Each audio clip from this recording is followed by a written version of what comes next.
let's get into it. Gosh, I'm cursing again. I have to cut that out. But here we go, man. Episode 62.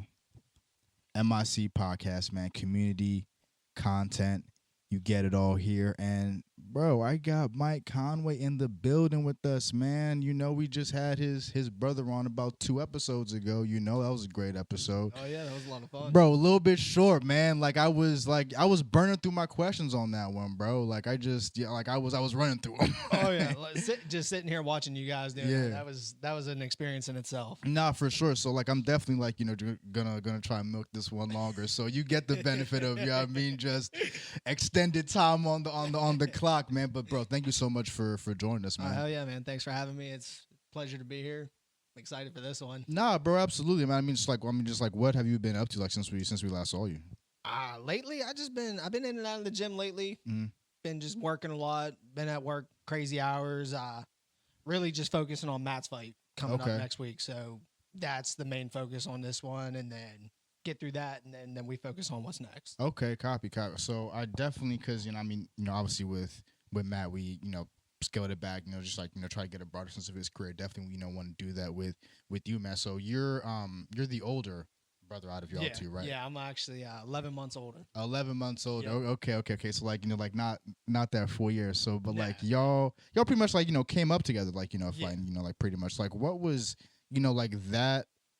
Pretty much, because you guys are coming from a family of fighters. So who just out of the two of you kind of gravitated towards it more? Was it you or was it Matt? It was more we all landed in that gym at the same time. Okay. And then actually Matt had his first fight first. He was 8, I was 9. Holy shit. But he actually had that first fight first, and then from there it was just that constant competition with each other.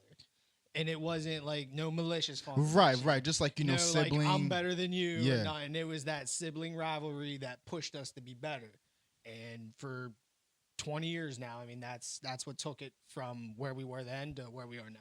Yeah, so it's just constantly made us better. No, so there was that constant pull to each other. Just at least being able to have someone there, just sharpen the skills exactly.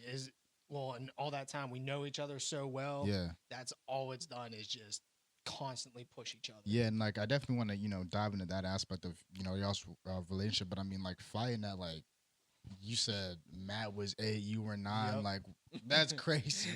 Just violent toddlers. I mean, hell, we'd be in the house even before that, just beating each other up. I mean, I think that's what really kind of said, all right, we're going to the boxing gym. Yeah. Dad was sick of it. Yeah, do you remember it? Anything from that time? Just getting in the game and training wise, or what was it starting something as involved as boxing so young?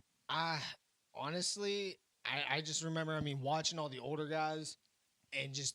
Were they from your family, just from the gym, or just guys from the gym? And our older brother was in the gym. And he was, if I was 9, he was 13. So he was still a young kid. But just seeing the guys that are my age now, you see your 25-year-olds, your 28-year-olds, your superstars in the gym, and you're trying to mimic that. So you're sitting there, you're focused up as an 8, 9, 10-year-old kid. You're focused up trying to do exactly what they're doing. Yeah. And, it's kind of hard because a lot of kids, they don't catch on. Kids don't catch on to this stuff until you hit 13, 14 years old. Mm-hmm. So it's, you start just mimicking, and then you catch on to it. What? So it's one of them things you get just hooked. Yeah, right. At one point from when you were 9 to when you caught on, when was that point for you? When did you stop mimicking? When did it just kind of okay, let me get into my own shit? It was about 15 for me. 15. Okay, so 15 6 years to where I kind of found my own style. Okay. And how do you do that? What is your own style as a fighter?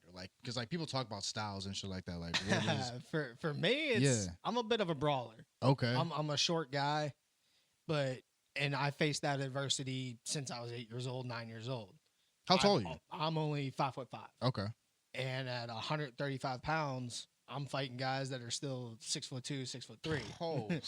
My first pro fight at 140 pounds. Yeah, the guy was 6'2". Yeah, Jesus Christ. When I was 16, I fought a guy that was 6'4" at 100. Wait. So you were 15 fighting dude that's like 6'2", and I was Bro. like 4'11", 5 foot. Dog, what was going through, bro? I'm like, yo, boxing is over. Like, I'm stabbing this motherfucker. Like, I don't care if I'm throwing a rock at this dude. I don't give a fuck. Like, what was going through your head if you had to like? It was more of like I'm just sitting up there looking like this. I'm like, bruh, this is gonna be rough. Yeah, because you get guys that they just know just don't reach. stop. Yeah, that reach is yeah. gonna crush them, and that's when I learned. All right, your head movement's got to be better than everybody else. You see Mayweather, my head movement needs to be better than Mayweather's. I need to be better than Lomachenko if I'm gonna be a short fighter. And some days it is, some days it ain't. Yeah, no, I mean, was that pretty much like the first moment where you realized, like, okay, like I'm like, you know, like my stature may not be up to like, was it like at that 15, or like was it before that you realized? That's when that realization came about. Okay, being at just at a middler weight, as a kid, and just seeing that, all right, I'm short. Yeah, this is what it's gonna be. You're not getting the easy road. You're short. This is how it's going to be. Facts. So after that, you kind of develop into, all right, I need to be aggressive, and then I need to have good head movement. So and I mean, to this day, you're still building on it. Yeah, still building on it. Because, like, I'd be like, you know, playing, you know, UFC, you know, I was seeing, like, you know, sometimes, like, if I pick a shorter fighter, like, their reach is, like, you know, like, it's hard to, like, you know, getting close. Like, how is that experience for you, like, as a fighter, like, you know, fighting someone with, like, I mean, bro, you're 15. This dude is 6'2". How old was that dude? Oh, he was 16, 15, 16 years old. Yeah, all right, on paper. that man was 28. That's fucking crazy, bro. But, like, how do you, you know, just, again, punching wise, like, you know, reach, like, how do you defend against it? Like, is it either your head movement close? Has to be on point, and you got to be just very, very fast, or you have to accept the fact that you're gonna take a couple shots to get inside. Facts, yeah, got to. And sometimes, I mean, that's how it is. Sometimes I'm gonna eat a couple jabs, or I'm gonna eat that right hand, but when I get to you, you're in trouble. Yeah, bro. Like, we're gonna go to business right there. You know? We're gonna go to business when I get to you. So, like, how'd that fight at 15, like, you know, end up, you know, panning out? Oh, it didn't go well for me. I got outpointed probably 20-1. Yeah, but it was the experience of it. It was sure. The state championships. It was just that experience and that eye opener, and I'm glad it happened because it taught me what I needed to know moving forward in my career. Yeah, absolutely. So it was more of a big eye opener, and just one of those things that it needed to happen, and it helped me develop into the fighter that I am today. Nah, facts. How many rounds did that go? That was a 3-round fight. 3-round, like, and like, what was it? Headgear? Yeah, Okay, that was 3-round amateur fight with headgear. Okay. Headgear and the bigger gloves. Yeah, I feel that. So, you know, from 15 on, or like you said, that was the state championship. Yeah. I mean, like, what was the road to that even, like, at 15? Like, was it just like, you know, tournament style, or like, how did you end up landing? That was the Golden Gloves. That was okay. I think I only had to fight twice through that one. Dog, what happened to the Golden Gloves? It's so many different things happened. Dude. Yeah, I mean, it went from the biggest thing back in the 80s, facts, right, down to what it is today. And I mean, now, I mean, it's just so drug out. You don't got enough fighters now. There's your fighter pool in the 80s went from, there might be 500, 600 fighters in the city of Pittsburgh. Right. Now it's down to, we might have 80 that are fight ready. Damn. And that's spread out amongst 20 years of people, like 20 different ages and weights. Why do you think that is? Like, what do you think dwindled? Like, generational shift. Yeah. More or less. Like when we grew up in the gym, we grew up in an old school gym. Now it's, I mean, the feelings thing. I mean, a lot of different things. Kids are, it's bad to say it, but kids are softer than what it was like when I was growing up. For sure. And when our parents were growing up. For sure. So it's one of them things. I mean, who wants to get punched in the face? Yeah, right. Who wants willingly to get punched in the face willingly and be like, right. huh, this is okay. This is fun. Yeah, right. It's one of them things. This is good. This is nice. Yeah. Yeah, Not feeling my jaw is great. And I mean, there's 50, 60-year-old guys I work with. They're just looking at me like, you actually get punched. Like, you want to get punched in the face. What Right. is wrong with you? Like, oh, a little bit. Yeah, right. Not real shit. Like, yeah. That's how I get down. There's Yeah. no real answer. It's, I mean, Right. you either you fall in love with it or you don't. And there's a lot of kids they wouldn't even dare to try it. Nah, And facts. sometimes it's one of them things. Even when they do try it, it either you got it or you don't. These kids, you either want to get punched in the face a Or little you bit don't. or you Yeah, don't. no, it's either in you or it's not. Yeah, it's know what I mean? one of them things. It's One of a those, warrior man. type sport. If Yeah. your personality doesn't fit that, you're probably not gonna be Not there about for to be- it. Yeah, not real And shit. you do see some kids like actually try to stick it out and try to develop into it, but that natural sense of I don't want to get punched in the face. Just That takes doesn't go. over. Yeah, some people Yeah. it doesn't go away. When you were coming up and doing your thing, going to these tournaments, state champ, like were there kids maybe like in your class like that you were also coming up with that you saw just kind of fall, like falter, or like that kind of mentality, like I don't want to get punched in the face, kind of take over? Yeah, a little bit. You do see that coming up, and I mean we never had that. Mhm. We never had that, and I don't know why. I think we just kind of accepted it. It's one of them things, but yeah, you do see kids, like especially in our weight when we were that age, they get punched in the face and they melt down. They didn't want nothing to do with it no more. And actually, in a fight, they get to the fight, they get through the first or second round, then that third round, that catch a good shot, and it's like, I don't want to do this no more. So what happened when you got punched in the face? Were you just like the total opposite, like I need this to happen again? Well, the first time I got punched in the face, I mean, it was, all right, but I'm gonna punch you. Yeah, Like, that's a I fair get it. reaction, right? You're right. gonna punch me. No, I'll punch you. Yeah, right, So right. It's one of them things. I accepted it, Yeah, and it's one of them things. I was able to accept it, but yeah, I don't want to get punched in the face. it might not be easier for like the next Yeah. person to react like that, or just even like jump in full force like that. So, like even the kids we have in the gym now, it's some of them still haven't gotten it through their head. You're gonna get punched in the face. Accept it. Yeah, You're gonna get hit.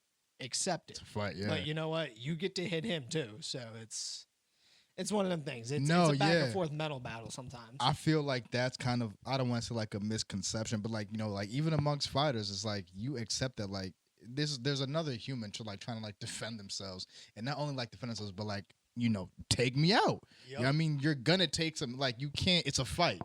You know, be like fights don't always just like end up super choreographed like in the movies and like Yeah, there's no fight scene. It's There's ugly, no, bro. There's no fight scene At going on. all. There's no cameras. There's no choreographers At all, bro. It's a fight. It's Yeah. you or me. Nah, real shit. You're either gonna you know? win or I'm gonna win. Nah, real shit, man. So I mean, bro, I definitely feel you on that. Like I definitely just kind of want to go back to you and Mike's relationship, or you and Matt's relationship, rather, like Hey, watch coming that. out. Watch Yeah, it. yeah. Watch that name switch. Yeah, yeah, nah, facts, bro. I like, even like before the interview, I was like Mike. You know what I mean? Like both M's. You know what I mean? But nah. So like, so how was it like?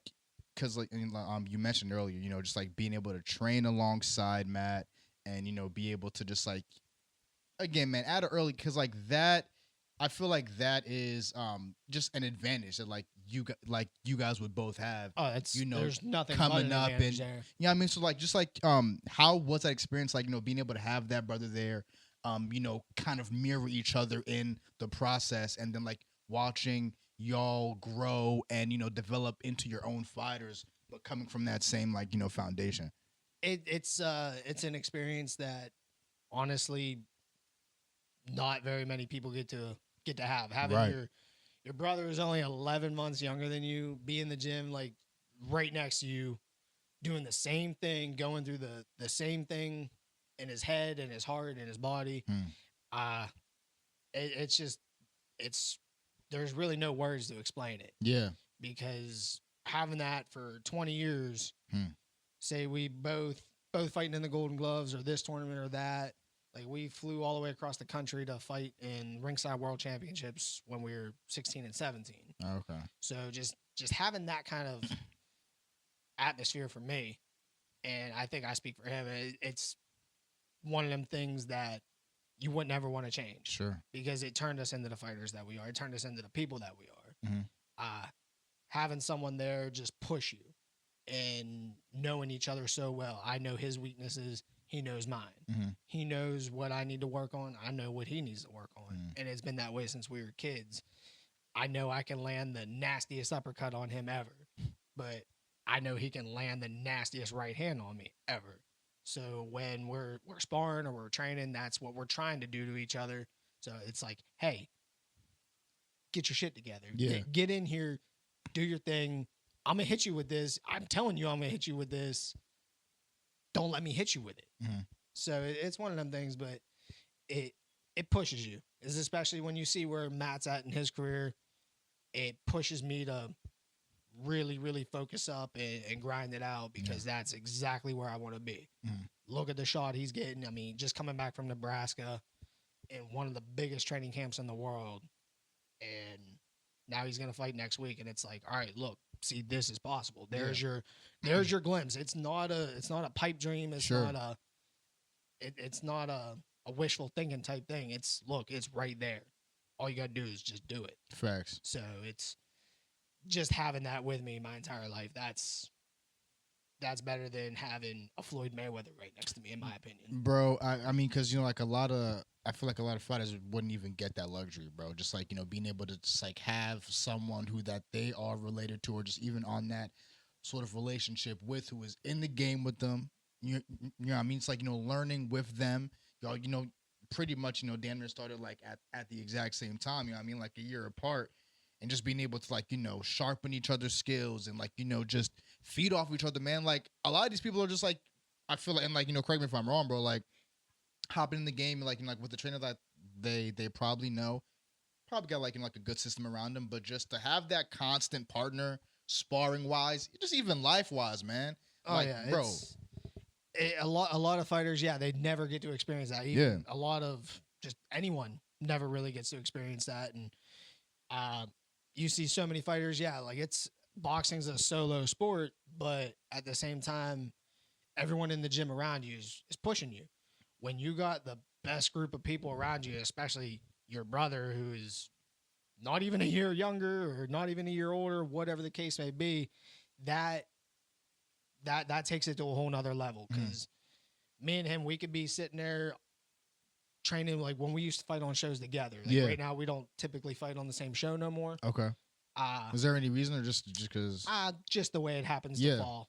Just the way the dice rolls for us. But when we're training for the fight on the same night, it's like everything's in sync. Yeah. So you see, like if you're a fighter and you're training in another gym, you're on your own. You are pretty much on your own as a fighter. Facts. And I mean, you have your coaches, you got your team, but when we're training, there ain't nothing about us does it alone. We spar together, we train together, we running together. We're up at 5 a.m. in the gym together before work. Y'all are in sync. It's a constant, like one day he's waking me up, next day I'm waking him up. Boot camp, baby. Yeah. That's exactly what it is. Yeah. There's a lot of accountability within each other. Sure. A lot of fighters don't get that luxury. Mm-hmm. They have to hold themselves completely accountable. And now there is times where it is just one of us. If the other is not in the gym, all right, we got to hold ourselves accountable. Mm-hmm. But it's only a phone call or a text away saying, hey, you on your shit? I'm on that ass. Yep. Like, I'm not there physically, but I'm on that ass. Yep. Get up, get going, go to the gym, get your run in. You eating right? Like it's never more than a phone call or a text away if someone's not right there. That accountability shit is huge, bro. Just because just from like a regular human civilian standpoint, but it's like even something as simple as going to the gym, right? It's like it's a little bit harder to push yourself when you're just working out alone, rather than like let's say like I got the homie with me. We're doing sets. It's just like, yo, exactly. Yep. If he ain't slowed down around rep 8 or 9. It's just gonna like in my mind, it's like allow me to be like I'm not slowing down around, or like I'm at least try not to slow down around rep 8 or 9 either. You know what I mean? So it's definitely easier. Exactly. Yeah. Like if we're running at 5, 6 in the morning when we're training for a fight, and it's like, all right, he's got 2, 5 or 3 6 inches. in the morning. God damn, fucking A, bro. He's got 2, 3 inches on me, so his legs are a little bit longer. right. So naturally, he has a longer stride than me. Yeah. I'm running when I'm in shape. I'm running 3 miles in 21:30, like for my fast run. Well, if he's right next to me, I'm trying to beat that. Mm-hmm. He will match my speed and then click it up 1 point. Oh man, yeah. Just to make me go faster. So I'm getting a 3-mile run in 20 minutes and 28 seconds sometimes when he's next to me, because he knows if he's going to click that button up one, he knows I'm going to match it because he's right next to me and he knows it irritates me. He knows I'm trying to beat him and he knows his legs are longer. He can get that longer stride and it's going to make me go into a full-out sprint just to beat him because you know what? You're my little brother. That's what I'm saying, right. It's 11 months. Let's not get it confused. I was like, let's go. I'm still big brother here. Yeah. Like, I'm going to teach you a lesson. It's a whole 11 months. Don't ever get it fucked up, man. Nah, bro, but I definitely kind of want to, switch gears and, bring it forward, man. So, at age 15, man, you're getting in the game, you're taking it serious, bro, and obviously have, years of fighting. Around COVID, I definitely saw that you had to take, step back a little bit from the game just because of, wear and tear, injuries had caught up. You know what I mean? So how was it just adapting to a coaching role after, being in the ring, you know what I mean? And then after that, how long until you found yourself back in the ring as a fighter? It's a huge adjustment. When Matt went out for that fight on the Wilder Fury undercard, I was in his corner. That was kind of my coaching debut, but it was still while I was training for a fight, so I was still thinking as a fighter. So I was already in both roles there. But yeah, when I stepped back, I was like, you know what? Time to retire, baby. I was training for a fight in Buffalo, and then COVID hit, got canceled, and that's a bigger heartbreak than losing a fight. Yeah, I'm sure. Yeah. It's just you put all this work in and now there's nothing. Go sit down. So it's a big adjustment because now you're thinking about what you do in the ring while watching someone else trying to tell them what to do. Right. Because no two fighters are the same. Facts. Me and Matt are completely different fighters. We are not coached like the same fighters either. Yeah, right. I have my style. He has his style. Right. Our dad and our other coaches do not coach us the same. So that's the biggest kind of adjustment I had to make was making sure I'm not treating Matt the same as I'm coaching a 16-year-old kid or the 12-year-old kid or one of our other guys. You have to find what each fighter does well and kind of adapt to them and think about them. Yeah, what were some of just kind of the adjustments you had to make in that regard when you're coaching Matt? Just with Matt, since I knew him so well, it wasn't super hard of an adjustment or too many adjustments, I guess. It was more just taking a step back, being able to think about my style and then think about his. He's a pressure boxer. I'm a pressure fighter. He can fight so well on the outside, so I had to think of things I do and then turn it into something that he can do because it's a whole nother perspective. I have to get close to throw a body shot. He can throw from the outside. So we had to look at, all right, well, take your foot, come over here. Look, you can throw that shot from the outside and still land it. I can't do that, so you're going to do that. And find what works. Get in the ring with them, do 10 rounds, and, oh, shit, that works. Let's do that. All right, I can't do that. I can't make that work, but let's see if you can. So a lot of different ways, and then just looking at footwork, looking at his head, looking at body language, stuff like that. I feel you. Things you don't pay attention to as a fighter. Yeah. And then when you're outside the ring, it's you're paying all that attention to it. Yeah. So you said, two terms are pressure fighter and pressure boxer. Is a pressure boxer just a little bit more technical in the way he approaches? Yeah. Okay. So Matt will stalk someone down, coming forward, moving his head, but then he can step off and bounce right back, get back in the middle of the ring, and box with you. Okay. Then he goes right back into stalking him in, come back out, reset. I'm gonna do this. For the most part, I pressure forward, and we're going forward, left, and right. I'm not coming backwards unless I absolutely need to. There you go. Okay. I'm going forward. Yeah. Then I'm gonna go left, and we're gonna go forward. Yeah. I'm gonna go right, and then we're gonna go forward. Yeah. Right. Yeah. There's no backup. It's kind of, I'm just gonna beat you up. Yeah. Right now, right. in this stage of my career, I'm fighting guys I just need to beat up. There is no boxing with these guys. Yeah. It's beat this guy up. I feel Make him want to quit. Right. That is the kind of, and I mean, that's the kind of fighter I am. I like to be an exciting pressure fighter. I gotta peep some of these fucking fights, man. That sounds fucking great.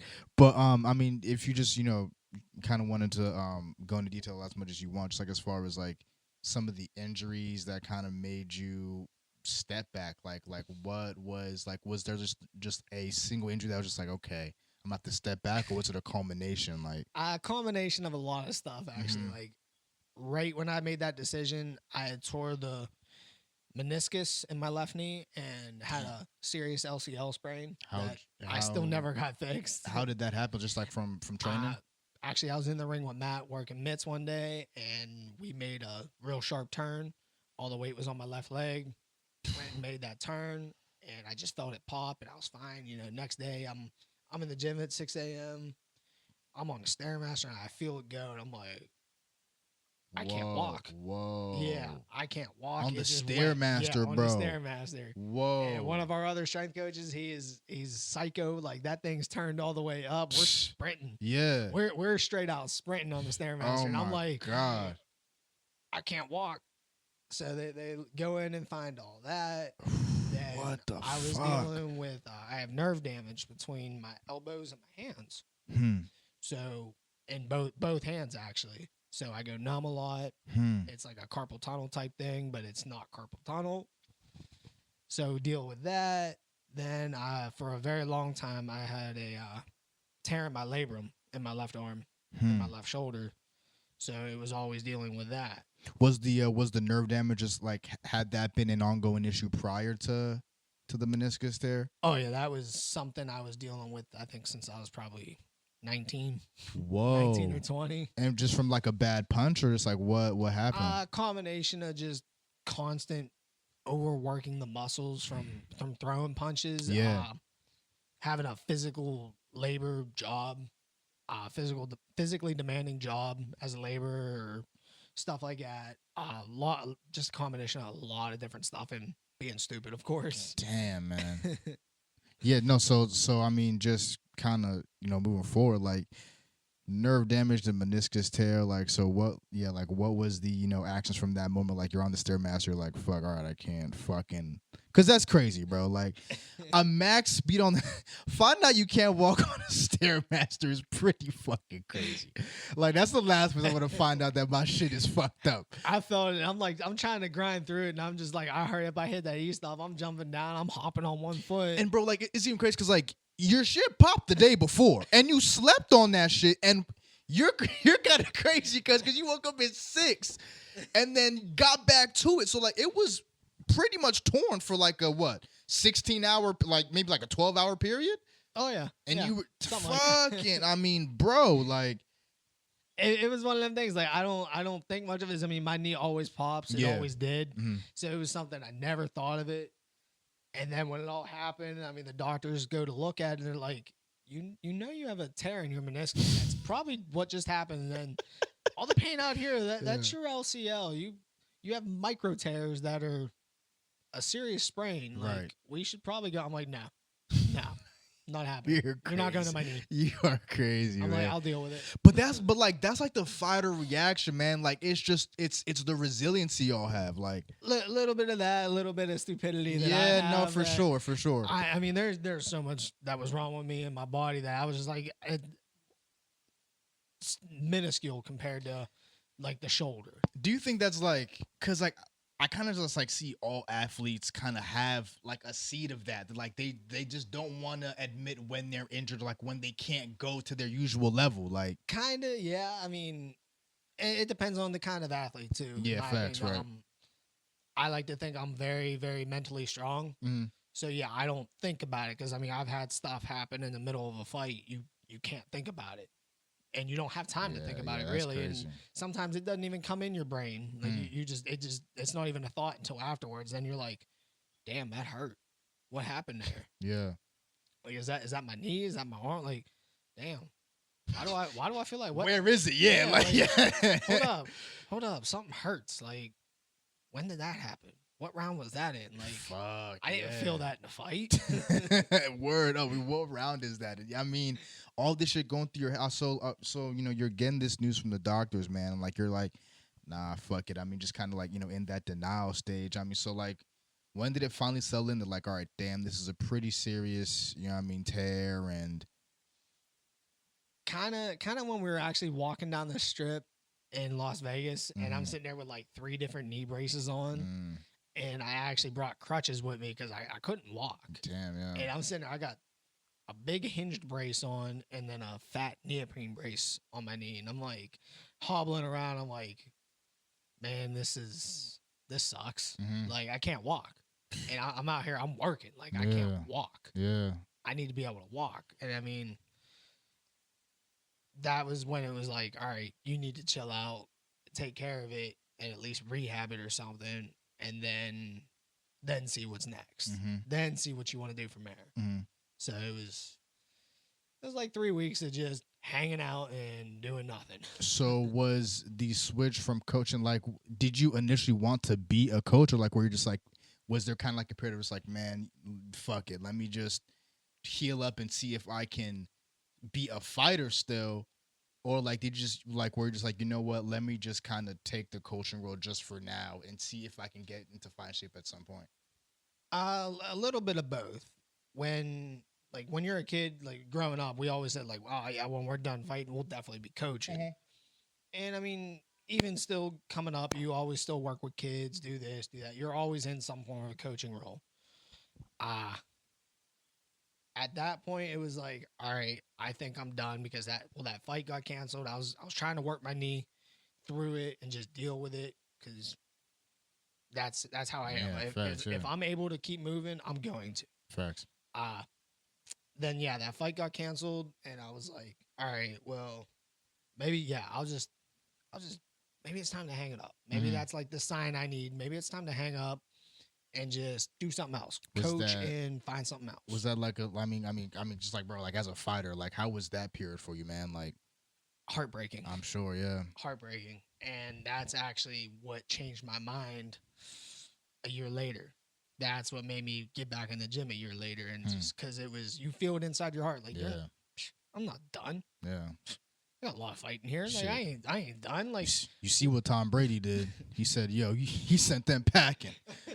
I'm going for 8." I love this savage move ever. He said, "See you later, girls." He said, "I love this shit way too much. I'm going for 9. Fuck it." Like exactly. When you spend your whole life doing something, absolutely, you'll know in your heart when it's time, absolutely, to be done. And if you don't know, someone's going to tell you. For sure. Nobody told me it's time to be done. I was kind of just in my feels about stuff. Yeah, I was like, all right, man, maybe it's time to hang it up. About a year later, I'm like, ain't no time to hang it up. Like, get your ass back in the gym and let's go. And Matt played a big part of that. He was like, you done playing around? You done with this wanting to go hit golf balls and be fat shit? Like, you done? Shit. Like, you done? Yeah. Ready to get back to work? Yeah. Let's go. And bro, that goes back to, again, you know, just having that just extra. That just extra person, man. It could be the difference. Exactly, and that's like he pushed me through every little bit of that, every little bit of getting back in the gym. And I mean, it took me from I got back in the gym March 2021 and fought my first fight back in September 2021. Damn. So I mean, that's a long time to stay motivated. And actually, he fought 2 times in that period, I believe. Yeah. So him fighting, me having to be in the gym with him having to be in the gym there with me. So that pushed me through it all. Sure. And just like, it's all right, look, like, we're doing this. Like, you're good. Just keep grinding. Just keep grinding. And I definitely want to, like, speak. So, like, when you made the decision, so, like, how long after the injury did you decide to be like, all right, like, like, fuck it, I'm about to, step back in the ring? It was about a year. I mean, it took about me, a year. Yeah, it took me about a year. I mean, I was working crazy hours. Yeah. After COVID, went back to work. I was working like 100-hour weeks. Jesus. I was sitting in a dozer, just getting fat. Yeah. Hanging out, partying after work, just enjoying life. I feel you. And I think that was the biggest thing is I spent so much of my life, and I given up a big part of my life to just being a fighter. I've sacrificed relationships, experiences, everything, you name it. And just friendship or romantically? Both. Mm-hmm. Both have definitely suffered from being a fighter. Yeah, I mean, bro, it's a tough. I mean, like, it's a time consuming game. Yeah, like. And it's one of them things. I was enjoying that period of my life where I just had freedom. Sure. Yeah. Right. And I think looking back, I think that's what it was. Is then after that, I was like, I don't need this freedom. I something's missing, and it took about. Or a year. like you want the freedom, but just not this type of like you want the freedom through what you love doing. Yeah. That's where, like, I feel like it was a mix of both. You want that freedom to just do whatever you want and be able to go eat a cheeseburger whenever you want and work 60 hours, 70 hours a week and not feel the time constraints from, all right, I got to do this. I got to wake up and work out at 5 a.m. I got to get to work. I got to come back and work out at 6 p.m., 7 p.m. Or if I'm not there at that time, I'm going to be in the gym until 10, 11 o'clock at night. Getting out of that, that's what was nice. So, I mean, it was just a relaxing time for a while. Yeah, but sure. Then you start to miss it. You start to miss it and you're like, this ain't it. This ain't it. Nah, I'm facts. not made for just sitting here doing nothing. I can't do it. Nah, real. So when, you're getting back in, like, just kind of like, fine form, was there any physical therapy, like, formally involved, or was that all just off the strength, like, just kind of getting back in the gym, getting your feet wet, just, like, back into your usual training methods, just, like, seeing how far, like, what was that process like of, just starting to get back into the swing of things? It was more of a just kind of get your feet wet, see where you're at, keep moving, keep an eye on everything the first, like, 3 weeks, and then, like, you start running again. Look down, keep an eye on my knee. I mean, to this day, I still wear a brace every now and then. Okay, just to kind of keep shit. Yeah, like being at work, I'm on my feet all day long. Every now and then, you feel that pain over here, and it's like, all right, there it is. Let's throw the brace on for a few days, and then like that hinge will keep it tight for a while, and it's like, all right, we're good. Then you get back to running 3, 4, 5, 6 miles, and it's like, all right, we're good. So it just kind of keep an eye on it, and I mean, you just constantly keep an eye on things. Yeah. You never leave stop things keeping an eye on it. Right, yeah. I feel that. And especially like the biggest injury was my shoulder. Yeah, I actually had shoulder I remember seeing surgery. that. Yeah, I remember. Yeah. I had that first fight On the back IG. in September last year, and then I blew my shoulder completely out a week before the fight. Fucking A, bro. So I felt it goes. I mean, I always had them tears in there from being 17, 18 years old in wrestling. And then they just progressively got worse and worse and worse. I rehabbed it. I did cortisone shots. Thought it was repaired. Tore it in another fight. Repaired it again. Then when we come back out of retirement, I start training. And then about, I think it was like August, mid-August, I felt it go. I'm like, all right, it's torn again. Just deal with it. You're going to deal with it forever. A week before the fight, 2 weeks before the fight, I get a cortisone injection to keep me going. Then a week before the fight, I was in my last sparring session, and I threw a jab out. And I think I was in the middle of the third or fourth round. Got caught with an uppercut right in my armpit. Oh, shit. And it fully dislocated it out. that way. God Up and out. damn. Like, I'm sitting there like this. My shoulder's in my ear right now. I'm like screaming at the top of my lungs. My dad's like, what are you doing? What are you doing? Don't walk off. Get back in there. So I'm like, all right, like, what happens if this happens next week? You can't just turn away, turn out of a fight. You get knocked out like that. So I walk back in. I'm like, all right, here we go. He throws a right hand. I turn away just a little bit, trying to rock my shoulder. Yeah, right, over. yeah. I end up catching it on the backside of it. It actually puts me back in place. Okay. So I'm like, all right, now we can punch again. Yeah, right. So I'm dealing with that. The week later, we get into the fight. Like, I'm throwing this left hook like it's nobody's business. Nobody knows I have all these torn muscles in my shoulder. Yeah. After the fight, ref goes to raise my hand. I'm sitting there, I'm crying. I'm in full tears, sitting there just like this. I couldn't pick the arm up past here.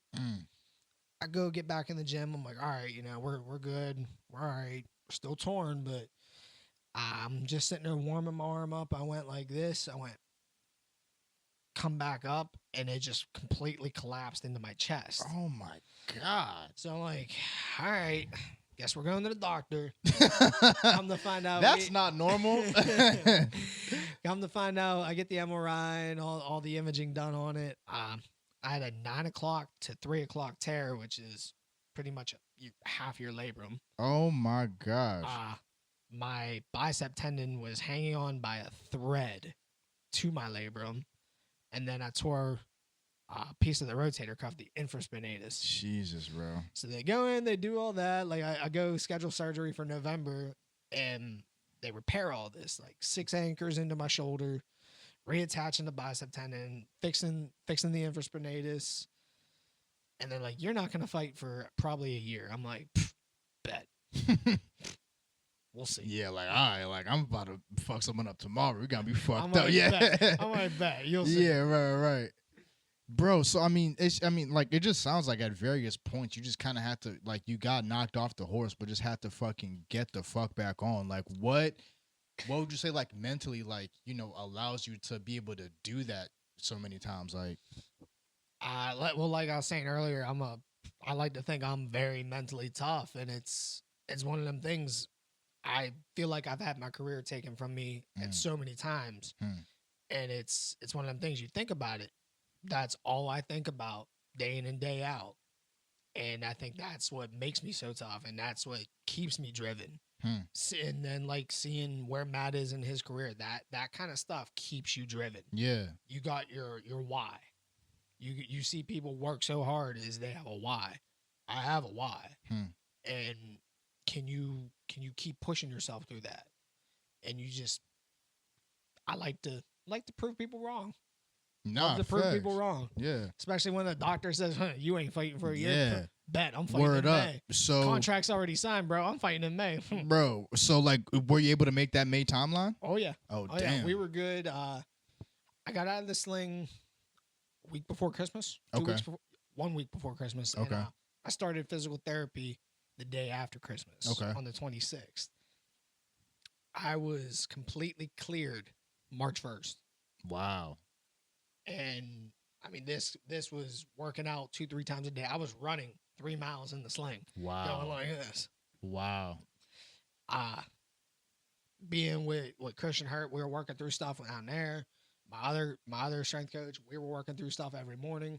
Those days I was going to the gym at 5 a.m. still every day. Like, it wasn't like another day. It was just get up and go. Mm-hmm. So we were working on stuff there when I got out of the sling, strengthening it. And I'd leave there, go straight to physical therapy. They're like, why are you all sweaty? It's 8 in the morning. I'm like, this is workout number 2. Yeah. And you leave there, I'd go relax, hang out, go to another gym. Then go to another gym. I was in the gym 4 times a day when I was doing this. And I mean, you see people that tear a shoulder, they're just in physical therapy. They don't want to do nothing else. Facts. And just seeing the look on people's faces when I tell them, like, the stuff I'm doing, they're just like, you're a maniac. Yeah, and it's like, oh, you shouldn't be able to do that yet. And seeing the look on the doctor's face when he said, well, you should, your left arm should be at this. Oh, yeah. Shut the fuck up. They put the measurements on. Yeah. my left arm's stronger than my right arm, and they're just sitting there looking at me wide-eyed, and it's like, how is that possible? That kind of stuff adds into just what pushes you and just how much fun it all is to me. Facts, man. So like how did that fight go? When you're come back from that injury. That was a rough fight for me. Mm-hmm. I ended up fighting Marcelo Williams out of Brazil. Oh shit, those Brazilians, man. He was tougher than we expected. Yeah. We knew he was gonna be tough, but that was my first 6-round fight. And for me, you know what? I should be fighting these tough fights. It's been long enough. Mm-hmm. So we're like, give me the tougher guy. First 6-round fight. Every video we found on him, he likes to engage a little bit, which is good for me. He was maybe an inch or two taller. I think he was about 5'7". But every video we found, he wanted to engage. So we're like, all right, if he wants to engage, he wants to be inside, it's going to be dangerous for him. Right-handed fighter, wants to stay right there, should take care of business. First 2 rounds, great rounds. I won him pretty easily. Third round, he comes out at the end of the third and switches lefty on me. And I'm just like, here it goes. And it was that just a progressive downside because he stayed lefty. Oh. So I thought I did enough to win that third round, but some cards, like one card I did, the other 2 I didn't. So then the other 3 rounds, I'm like, oh man, I'm trying to think of everything I possibly can to just catch up here, and it wasn't working. It was a progressive downside.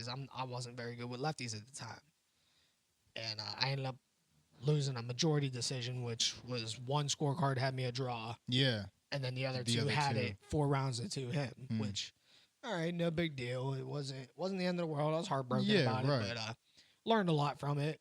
But the biggest thing was, I was throwing hundreds of left hooks. I was throwing that thing as hard as I can, and that's what the biggest thing we took away from that was. You're good to go, dude. I was about to say, man, like you may not have gotten like the victory on paper, but just being able to make that timeline from that shoulder injury to even be there for the fight and then to fight at that level is a win 10 times over. Yeah, it was a mental thing because like I knew I was good to go, but you never know until you put the 8-ounce gloves on and you start taking a few shots and you really try to start ripping a nasty hook or that nasty body shot or that nasty uppercut. You're never really going to know until it lands. Because that one that lands in them little gloves, it might send that shockwave all the way up and just blow you right out. Bro, I'm still even trying to get past the fact that a motherfucker uppercutted you in the armpit. What the fuck? And you should bro, how does that even how hard does someone have to punch you to dislocate your shoulder from your armpit? When you got about half your labrum already gone, I think it's pretty easy. That makes it pretty. It don't really matter how hard you get hit. Yeah, right. It was always popping out of place in toward my chest. Okay. It's like I'd be at work and shoveling piles of asphalt, and then all of a sudden it rips right out. And I'd be at work like in tears, having to put my arm up under my brother's shoulder, my older brother's shoulder, and just crank it back in to where it goes in or find which way it's going to go in until I left to get surgery. Motherfucker. Oh my God, that's rough, bro. I can't even. Oh yeah, it was nasty. The sounds it made. Yeah, bro. The hard clunks when I'd have to stretch out and I'd be sitting there like clunk. Oof. Everyone's like, what the hell's that? Yeah, this dude is crazy. That's my shoulder clicking. Let me get oiled up here. Like, got some WD-40? Yeah, word up, man. Yo, grease me up a little bit. Get some super glue. Pack this thing full of grease so it quits sliding out. Yeah. Nah, man. Bro, you're just resiliency, and again, man, just your mental shit, bro. Like I feel like that's something to be admired, man. Like, anyone watching this can definitely tell, like, yeah, it's some different wires up there, man, to even.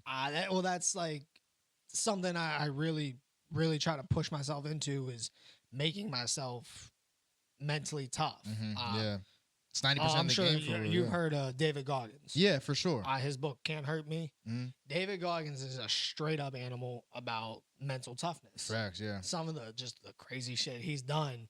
I mean, who goes through Hell Week more than once bro, as a Navy SEAL? Like, who wants to do that? Bro, I peeped that you did the Spartan run. Yeah. Was yeah. like, at what point were like in your injuries did you say, I'm gonna fucking do the Spartan run? Fuck it. Like, that shit is crazy. All right. So I've always wanted to do that. Like I did a Tough Mudder a few years ago. I just thought it was the coolest thing ever. But And just for people that like who don't know what that is, like, what is the Spartan run like? all right, Spartan runs are like they're depending on what you choose, they're obstacle course runs in the mud. And it's just the biggest challenge ever. Yeah. Like I did the sprint, it was 3 miles. I blew that out of the water. Okay. I did the super, that was 6.6 miles, and Matt actually did that one with me, and that was up a fucking mountain. Damn. That was literally up a mountain. What mountain? To like, the top. Do you know what mountain it Out was? in Palmerton, it was in the Poconos. I think it was Blue Mountain. Oh shit. Okay. Blue Mountain Resort out in the Poconos. Okay. And it was literally, you start at the bottom of the mountain, you run to the top of the mountain, you come back down. Then they said, nah, you ain't done. You keep running up and down like 3 more times. What? And this is over the course of how long? Like, how long did they give you It took us 3 hours and 45 minutes to do the whole thing? to do the 6.6 miles Okay. up and down the mountain, plus Damn. all the obstacle courses and the penalties of burpees because we failed a few obstacles.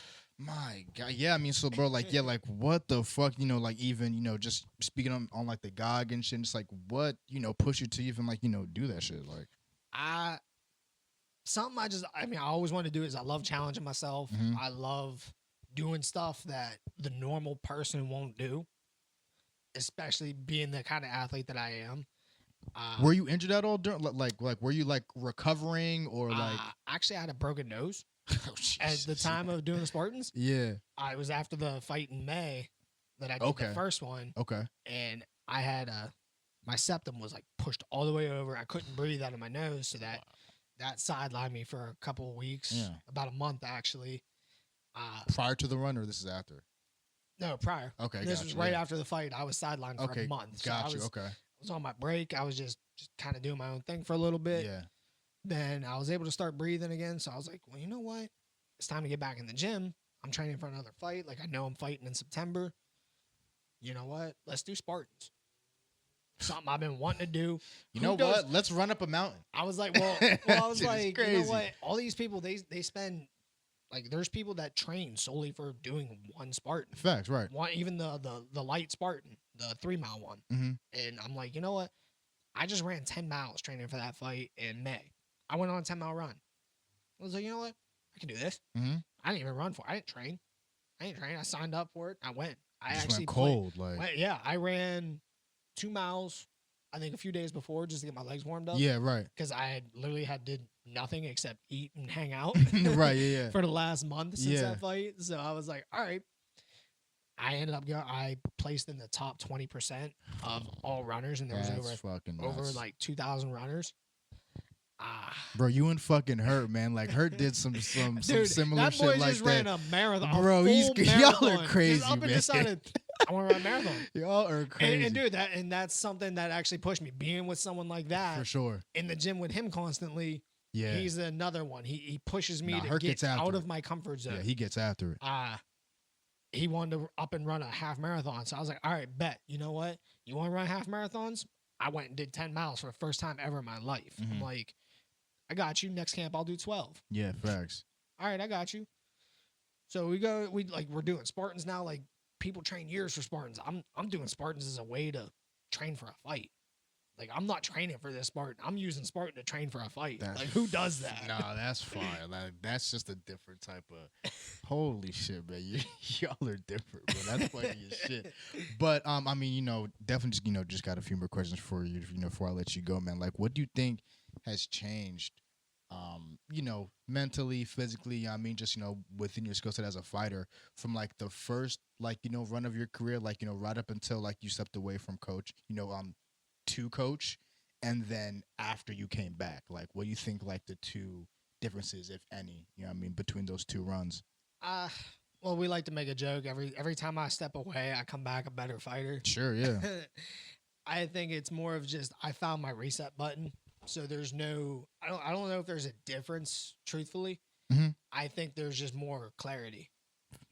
I mean, if that's a huge difference. Yeah, if that's a difference. Yeah, man. I think there's more clarity in what I want Mm-hmm. and how I see myself and view myself as a fighter.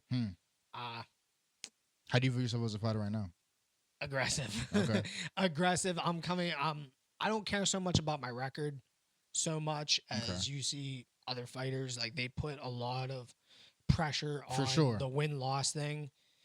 I know in my head and my heart I'm an exciting fighter. If you were to come to my fight, right, say I fought tomorrow, I can promise you right now, you are not going to be bored. Yeah. That's the kind of fighter I am, and I've accepted and found that. No one will ever be bored watching me fight. What the I can fuck? hear people Yeah, now, they're jamming. Yeah, I'm trying not to facts. laugh. Yeah, nah, I'm like, what the You fuck started going on? laughing, it took No, the fuck going on? Like Nicki Minaj party over out the street. Nah, yeah, but my fault, bro. Go ahead, man. But yeah, I've found I'm a very exciting fighter, and I know that's what people want to see. So I got away from caring so much about winning and losing as much as I care more about entertaining. As a fighter, as a professional athlete, your job is to entertain.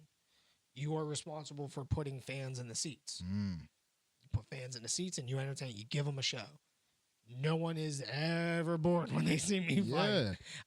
If that's one thing I can say about my career, I am very entertaining. I feel like, fighters in general don't even lock into that aspect. Like, they just kind of, come do their job and leave. Like, a little, some, yeah. And that's something me and Matt both, like, we try to get the crowd into the fight. Yeah. Like, we're coming out of the 4th or 5th round, going into the last round, or coming out of the 7th and the 8th. We want the crowd into it. We want to hear them. I mean, we want to get you involved. Yeah, right. We feed off it. We want to know that you're there having fun. Like, the more you guys are screaming in the crowd, I love it. I'm sitting here. I can't hear you guys. I can't hear instructions, but I hear the roar. That's what I love. So knowing that the fans are truly enjoying it and having fun, and I know that they're gonna come back. That's like that more clarity and kind of just pushes me into being a better fighter. Nah, man, I definitely feel you. So, where 2 more questions for you, before I let you go here. What how'd you get your? I mean, like, I can kind of tell how you got your nickname, but how'd you get your nickname, bro? The Maverick, bro. Like, well, obviously, yeah, because I mean, one, you can tell my career is not normal. Yeah, right. Always bucking the system, like, trying to prove people wrong. I feel it. It's definitely I'm a bit of a maverick, but a lot of it was because me and Matt were so close growing up. My favorite movie was Top Gun. Fair enough. Okay. So we always had that Maverick and Goose Day. Okay. And we always make the joke, like, Goose don't die. Yeah, bro. Like, I even saw, like, when Goose is alive. Like, he's alive and well. Yeah, I saw, like, when you were posting Matter for his birthday, like, I mean, like, you called him Goose and shit like that. So like, is that, like, pretty much where that's from? Kind of, yeah. I mean, it's so much. And then when I made my debut, my professional debut, Matt fought, like, we were talking about this on his episode. We fought brothers. Yeah, that's crazy. Yeah. The promoter, one of the promoters, Tommy, he had an absolute field day. He loved the Top Gun thing. He loved the Maverick and Goose thing. He's like, bro, that's got to be your nickname. Keep it. Yeah. I was like, all right. So, like, and then afterwards, like, they're just playing it up. I'm like, this works. Like, I was walking out the danger zone. Yeah. Like, we were playing this off. Like, it stuck. Yeah. It stuck. And I was like, all right, I guess I'm Maverick now. Yeah. No, that's fire, bro. And, like, I think, like, that it really just tells the story of your career, bro. Honestly, like, I really feel like you are a Maverick.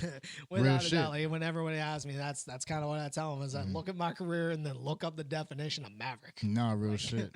That's exactly what it is. So where do you see Mike Conway's career or just life in 5 years?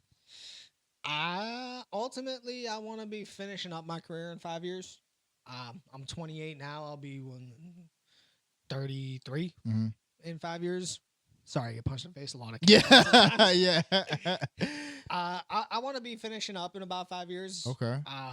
In these next couple, I really want to make the big push to really see what I'm made of. See if I can hang in the deep waters with them top 40 guys. See what happens. I don't want to be fighting my first couple 8-round fights when I'm 32, 33 years old. Yeah. I want to be done and starting the next chapter. Yeah.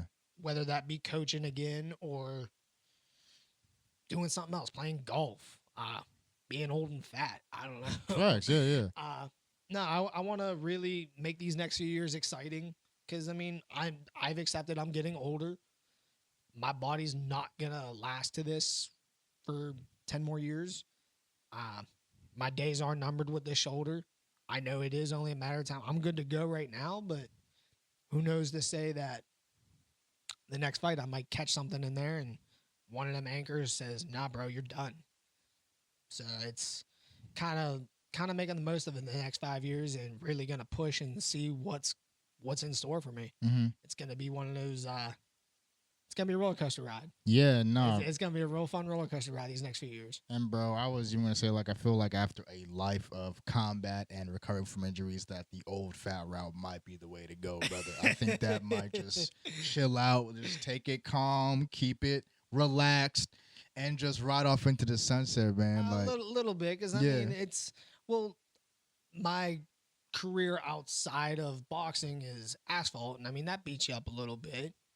It's like a lot of bit. But I've been transitioning into being an equipment operator.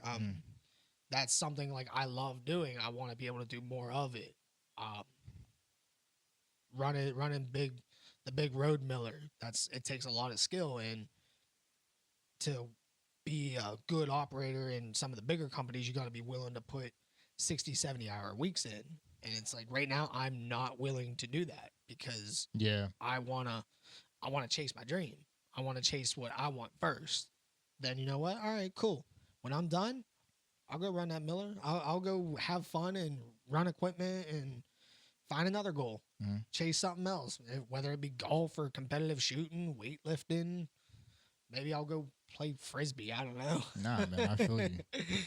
Nah, but bro, thank you for fucking joining us, man. I think this was a good ass episode, man. Oh Shit. Man, this is a lot of fun. Yeah, I think it's better than my brother. Yeah, yeah. I know. I ain't gonna jump in the middle of that. I might catch a fucking shot to my armpit, get fucked up. Hold up. Toby already flat out said I get the better interview. Yeah, yeah. Nah, bro, Mike, thank you so much for coming, man. Anything you got, coming up fight wise, or just anything you want to promote, where they can find you on socials, man. Floor is yours, bro. First off, I just want to thank you guys for bringing me on. Absolutely, bro. Come on, having fun with me, man. This is a lot of fun. But right now, I'm just in my in between stage. We got Matt next week up at the Meadows Casino. Yep. Instagram, you can find me on the Real MP Conway. I play around on TikTok. It's the same handle. It's fun. But Facebook, Mike Conway. You guys come check out Matt fight next week up at the Meadows Casino. Get the tickets online. I mean, there's links everywhere on both of our Instagrams, our Facebooks. I mean, just other than that, man, I just want to thank everybody for bringing me on here. Nah, bro, man, Mike, thank you so much for coming through. Like you said, man, we got, Matt Conway fighting, I'm coming up soon, man. So get your tickets for that. Show up for that, go support, man. But episode 62, MIC podcast, man, community content, Mike Conway, and we're out, man. Peace. Peace.